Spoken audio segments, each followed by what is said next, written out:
కేసీఆర్ అంటా ఉన్నాడు పాపం. ఇవాళ ఏదో అట్టాసంగా ఫామ్ హౌస్ లో పడుకొని తాగిన బాటిల్ అయిపోయినాయో, వాగుడు అయిపోయిందో, ఆయన ఆరోగ్యం ఏమైందో అగమ గోచరమైందో గాని ఇక బయలుదేరినా అంటాడు.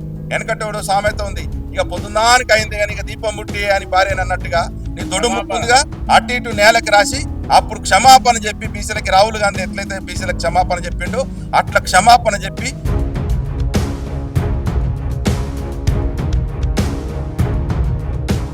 అఖండ మెజార్టీ తోటి 51% బీసీలు రాష్ట్ర వ్యాప్తంగా గెలవడం జరిగింది. వారందరికీ ప్రధానంగా మేము బీసీ పొలిటికల్ ఫ్రంట్గా, ఎందుకంటే వారికి వేరే ఏం చేయలేము, వారు ఎన్నో వ్యయ ప్రయాసాలకు వచ్చి నిత్యం ప్రజల కోసం పనిచేస్తున్నటువంటి నాయకత్వం అంతా కూడా మీ ఎన్నికలకు ముందు కూడా మేము పిలిపించడం జరిగింది. జనరల్ స్థానాల్లో అఖండ మెజార్టీ తోటి బీసీలు గెలవాలని చెప్పేసి మేము పిలిపించిన దాన్ని ఈ అడుగుల్లో నడుచుకుంటూ మేము ఇచ్చిన పిలుపుని అందుకొని వారు పెద్ద ఎత్తున పోటీ చేసి అక్కడ అగ్రకులాలని జనరల్ స్థానాల్లో కూడా అట్టడుగున తొక్కేసి గెలవడం జరిగింది. వారందరూ అఖండ మెజార్టీ తోటి గెలిచినట్టుగా మాకు వచ్చినట్టు సమాచారం. అందుకే మేము అంటా ఉన్నాం, అగ్రకుల పార్టీలు ఈ 3 పార్టీలు అయితేనో బీజేపీ, బీఆర్ఎస్, కాంగ్రెస్ పార్టీలు ఏవైతున్నాయో ఈ వీఆర్కే కులాలకి వీఆర్ఎస్ ఇచ్చేటువంటిది ప్రారంభమైందని చెప్తా ఉన్నాం. ఎందుకంటే ఎన్నికల్లో చూసాం. రేపు మేము అందుకే ఈ రోజు సమావేశం పెట్టిన విలేకరుల సమావేశంలో రాజ్యాధికారమే అంతిమ లక్ష్యం తప్ప ఈ సర్పంచులు, ఎంపీటీసీలు, జెడ్పీటీసీలు ఈ వీటికి కాదు. అంతిమంగా రాజ్యం మా చేతిలో ఉండాలి, మేము పరిపాలన చేస్తాం, 80 ఏళ్ళు మీ చేతుల్లో ఉంది కదా, ఒక్క అవకాశం మాకు ఇవ్వాలని చెప్పేసి మొత్తం ముక్త కంఠంతో బీసీలు చైతన్యవంతులేరు. కాబట్టి ఆ దిశగానే మేము ప్రయత్నం చేసేటువంటి నాంది పునాది చేస్తా ఉన్నాం. కాబట్టి ఈ దిశగా అందరూ కూడా ప్రయత్నం చేయాలని చెప్పేసి మేము బీసీలకు పిలుపునిస్తా ఉన్నాం. కేసీఆర్ అంటా ఉన్నాడు పాపం. ఇవాళ ఏదో అట్టాసంగా ఫామ్ హౌస్ లో పడుకొని పాపం ఆయన తాగిన బాటిల్ అయిపోయినాయో, వాగుడు అయిపోయిందో, ఆయన ఆరోగ్యం ఏమైందో అగమ గోచరమైందో గాని ఇక బయలుదేరినా అంటాడు. వెనకటోడు సామెత ఉంది, ఇక పొద్దున్నానికి అయింది కానీ ఇక దీపం ముట్టి అని భార్య అన్నట్టుగా ఇక దీపం ముట్టి మొత్తం పని చేస్తాను. పొద్దునానిక భార్య చేయలేవు నువ్వు పని, ఇక దీపం ముట్టి మొత్తం సందకాడ అంత అయిపోగానే ఇక దీపం ముట్టించుడే ఆలస్యం ఉన్నట్టుగా ఈయన ఏదో ఈ కేసీఆర్ లేకపోవడం వల్ల తెలంగాణ ఎదురైనట్టు. అయ్యా నీ పాలనలో బీసీలు 23% పరిమితమయ్యారు. ఇప్పుడు బీసీల చైతన్యం వేరు, 51% బీసీల చైతన్యం గ్రామ స్థాయిలో వచ్చింది. అందుకంటే ఎలమలు ఎంత మంది రండి పాపం, ఒక్క సర్పంచ్ పరిధిలో లేని మంది ఎలమలు ఉన్నారు.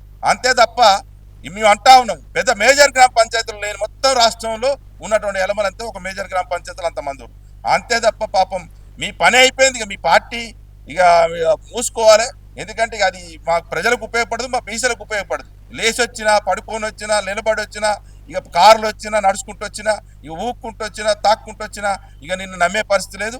మేము ఒక్కటే అంటా ఉన్నాం, నీకు చిత్తశుద్ధి ఉంటే ముక్కు నేలకు రాసి బీసీలకు ఇంత అన్యాయం చేసినామని చెప్పి నీ దొడు ముక్కుందిగా అటు ఇటు నేలకు రాసి అప్పుడు క్షమాపణ చెప్పి బీసీలకి రాహుల్ గాంధీ ఎట్లయితే బీసీలకు క్షమాపణ చెప్పిండో అట్లా క్షమాపణ చెప్పి బీసీలకు అప్పుడు బీసీలు ఏమన్నా నమ్ముతురా నమ్మరు, పాము చస్తే దాని మీద కిరసనాలు పోసి కదిలించేటట్టు ప్రయత్నం చేస్తారేమో. కానీ నువ్వు అంటా ఉన్నావు, నీకు నమ్మే పరిస్థితి లేదు కాబట్టి ముక్కు నేలకు రాసి బీసీలకు క్షమాపణ చెప్పాలి.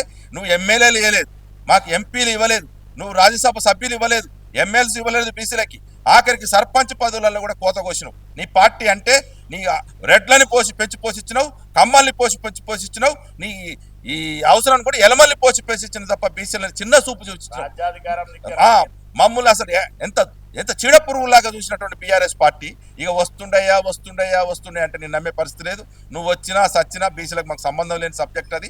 కాబట్టి కాంగ్రెస్, బీజేపీ, ఎందుకంటే ఇవ్వాల్సింది 9th షెడ్యూల్లో చేర్చాల్సింది బీజేపీ, ఇక్కడ అమలు చేయాల్సింది కాంగ్రెస్. ఈ 2 పార్టీలని జుట్టుబట్టి గల్లబట్టి మేము తరుముతాం. ఎందుకంటే మమ్మల్ని కనుక రాజ్యాధికారం వైపు ప్రయత్నాన్ని అడ్డుకుంటే మాత్రం మేము స్వతంత్రంగా ఎదుగుతా ఉన్నాం. ఇప్పుడు మా బీసీ పొలిటికల్ ఫ్రంట్ కూడా ఏ సంఘానికో ఏ పార్టీకో ఏ అనుబంధం కాదు, వాళ్ళ మడుగులు వచ్చేటువంటి పార్టీలు కాదు. ఆ పార్టీ సాంప్రదాయ సభ్యుల సంగతి అది ప్రజలు ఎండగాడుతూనే ఉన్నారు, వారికి పుట్టగతులు లేవు, వారిని విశ్వసించే పరిస్థితి లేదు. కాబట్టి కొత్తగా నూతన అధ్యాయంతో ఒక మేనిఫెస్టో తోటి మొత్తం తెలంగాణలో ఉన్నటువంటి బీసీలని ఆర్థికంగా, సామాజికంగా, రాజకీయంగా ఎట్లా ఎదిగించుకోవాలో ఆ ఒక ఎజెండా తోటి నూతన వరవడితోటి ముందుకు వస్తా ఉన్నాం. కాబట్టి మమ్మల్ని ఆ దిశగా ఆశీర్వదిస్తా ఉన్నారు.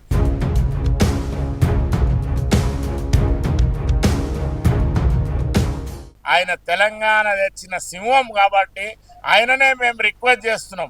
ఈరోజు ఫామ్ హౌస్కి వెళ్ళి హైదరాబాద్లో కాలు పెట్టినావు కాబట్టి మా బీసీల పెద్దన్నగా పోరాటం చేయాలని మేము ఆయనను రిక్వెస్ట్ చేస్తున్నాము. అన్నా నువ్వు రా, పోరాటం చేయి, మేము బీసీలంతా నీకు అండగా ఉంటామని అంటున్నాము. ఎందుకంటే కాంగ్రెస్ ప్రభుత్వంలో కూడా మా మహేష్ కుమార్ గౌడ్ గారు ఉన్నారు, టీపీసీసీ అధ్యక్షులు, మా పొన్నం ప్రభాకర్ గౌడ్ గారు బీసీ సంక్షేమ శాఖ మంత్రి ఉన్నాడు. అయినా వాళ్ళు కూడా మాకు చేస్తారని నమ్మకం ఉంది. కానీ పనులు చేస్తారు అంతే. కానీ ఇక్కడ కేసీఆర్ గారిని ఏమంటున్నామంటే ముందుండి బీసీ ఉద్యమం చేస్తే మేము ఎంతున్నామో అంత మా రాజ్యాధికారంలో ఏ కులం ఎంతుందో ఆ వాటా కులగణన జరిగింది కదా, ఏ కులం ఎంతుందో నువ్వు బయట పెట్టాలి. కాంగ్రెస్ ప్రభుత్వం బయట పెట్టకుండా 42% ఇస్తాని 17%కి పరిమితం చేస్తే, అందుకే ఏ పులినైనా పిల్లినైనా ఒక రూమ్లో వేసి కొడితే ఈ విధంగానే అవుతుంది. అది మీరు అధికారంలో ఉన్న వాళ్ళు గుర్తెరగాలి. బీజేపీ పార్టీ అయితే మొత్తం ద్వంద్వ వైఖరి. ఎందుకంటే రాష్ట్రపతి దగ్గర మా బిల్లు పెండింగు, ఇక్కడ గవర్నర్ గారి దగ్గర మా బిల్లు పెండింగు. ఇక్కడ 80% మళ్ళీ ఎస్సీ ఎస్టీలను కలుపుకుంటే 90% మేమే ఉన్నామండి. 2.5-3 కోట్ల మంది ఉన్నాము. ఆ 4-5% ఉన్నోళ్ళ గురించి మీరేం చేస్తున్నారు? బీజేపీ అధ్యక్షత పదవి బీసీకి ఇస్తా అని ఇక మీ సొంత ఎస్టేట్ లాగా, ప్రైవేట్ లిమిటెడ్ కంపెనీ లాగా అగ్రవర్ణాలనే పెడితే మేమంతా ఓటేసే బానిసలుగా నీ దగ్గర ఉండాలనా? ఈ రోజు 5,123 సీట్లు గెలుచుకొని బీసీలు విజయదుందుభి మోగించారు. అదేవిధంగా ఎస్సీ ఎస్టీలు కూడా 2% ఎస్సీలు వాళ్ళకి ఇచ్చిన రిజర్వేషన్లో కాక 2% జనరల్లో కొట్లాడి వాళ్ళు కూడా విజయం సాధించారు. ఈ విజయ సంకేతం ఏంటంటే బీసీ ఎస్సీ ఎస్టీ సోదరులు రాజకీయంగా చైతన్యమయ్యారు. వాళ్ళ యొక్క స్వధర్మం తెలుసుకుంటూ గ్రామ స్వరాజ్యమే బీసీ స్వరాజ్యం, బహుజన స్వరాజ్యం అనుకురు. ఈ రోజు సర్పంచ్లు ఏ విధంగా గెలుచుకున్నారో రాబోయే కాలంలో ఎంపీటీసీ జెడ్పీసీలు అదే విధంగా గెలుచుకోవాలి.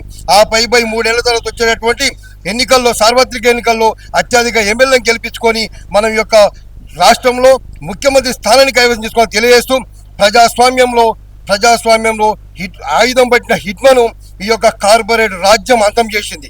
కానీ ప్రజాస్వామ్యంలో ఓటునే ఆయుధంగా చేసుకోవాల్సిన అవసరం ఉంది. ప్రజాస్వామ్య హిట్మల్గా తయారు కావాలి.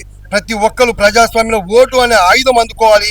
ఆ ఓటుని మన బీసీఎస్సీ ఎస్టీలకు వేసుకొని ఈ యొక్క రాజ్యం సాధించుకోవాలని తెలియజేస్తూ, అదేవిధంగా రాబో కాలంలో ఆధిపత్య వర్గ పార్టీలు అనేటువంటి 3 పార్టీలు ఖచ్చితంగా జెడ్పీటీసీ ఎంపీ సీట్లలో 50% రిజర్వేషన్ కేటాయించాల్సిందే. ఒకవేళ ఇవ్వలేని పక్షంలో మీ పార్టీల నుంచి ఎక్కడైతే ఎస్సీ రిజర్వేషన్స్ వచ్చినాయో ఇప్పుడు ఆయా చోట్ల ఎంపీటీసీ జెడ్పీటీసీలుగా బీసీలను రిజర్వ్ చేయాలి. రిజర్వ్ కాని పక్షంలో మీ పార్టీల నుంచి అధికారికంగా ఇచ్చి మెప్పించి గెలిపించుకోవాల్సిన బాధ్యత ఈ పార్టీల మీద ఉందని తెలియజేస్తా ఉన్నా.